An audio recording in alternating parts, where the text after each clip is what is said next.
Hello and welcome back to the Stronghold. Today we are setting off on an adventure of historic proportions.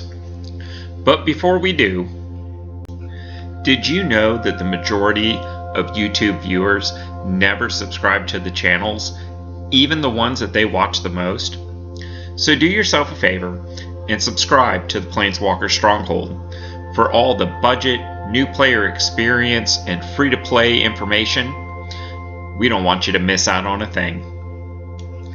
Now, our adventure today has a lot to do with this little artifact, and in fact, we've talked about it a couple times. It is very powerful, far more so than you might think, to the point that it has even been banned in Standard at this point. And I know, I can hear you now. Well, if it's banned in Standard, why are we talking about it?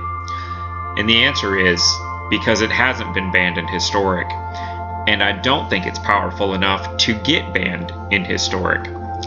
So with Throne drafting coming right around the corner, now is our opportunity to talk about the Temur Adventures deck and see how this fits into us starting to create a historic collection and a series of decks that we can use for Historic to help grow our collection even more.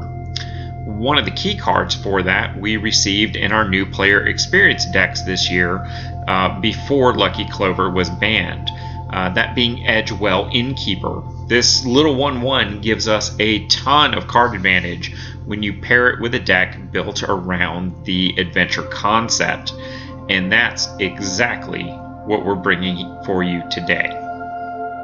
Now, in case you don't know, adventure cards just scream card advantage right from the beginning, because each one has a sorcery or instant that you can cast one time, and then typically the creature is a second casting. So each card gives us at least 2 castings. Combine that with the before mentioned Lucky Clover that copies each of those sorcery or instant effects one or more times, and then factor in something like Edgewall Innkeeper that creates card advantage so that each one of these spells, when cast in its second mode, creates a card draw opportunity.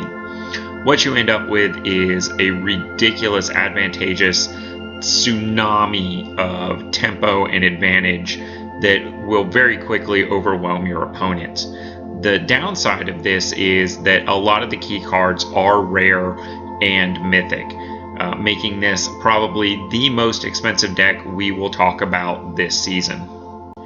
And in particular, the rare Fae of Wishes allows us to go pull one or more cards that we own from outside the game and bring it into our hand. So we will be talking about another thing in this video that we don't very rarely talk about, that being a sideboard of cards. And of course, those cards further add to the expense factor of this deck. And without further ado, here you have it. We started with a full set of the Edgewall Innkeeper in our new player experience, as well as 2 copies of Lucky Clover. Now, unfortunately, since those have been banned in Standard, we will have a harder time getting copies of those. About the only way we can is by drafting them. Lucky Clover is not banned in the draft environment, but we will not be receiving this in packs unless we have received every other card available within the set. And even then, depending upon how it's coded, I'm not sure that we would.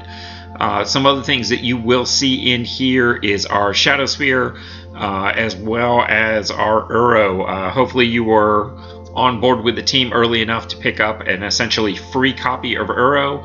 He makes a great addition to this deck, adding to the card advantage here within.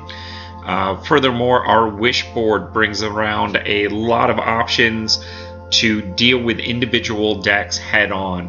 By casting that Fae of Wishes and bringing one or more of those cards into our hand allows us to deal with spot removal, counter spells, a number of different things, even bringing in something like equipment or something like that to help push our team over the edge.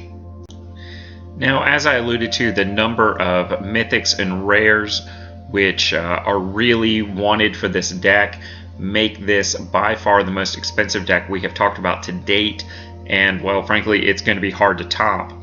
I would not recommend using your wild cards at this point to start filling out this deck. To be honest, I'm not 100% sure that it's going to port into Historic and be as successful there as I want it to be, and there are certainly other cards in Historic that we may want to add or swap out for some of this. What I do recommend doing is importing this deck and start using this as a template to start filling in some of those things as you draft. For instance, the Stomping Giant, the Brazen Borrower, these are cards that if you have the opportunity to draft them, you certainly should, and this deck gives you a place to potentially use them at their utmost. But with all that having been said, let me take this opportunity to invite you to like, comment, and subscribe. Do it for Graham. Do it for the algorithm. Do it for the iced coffee. And until next time, I'll see you in the arena.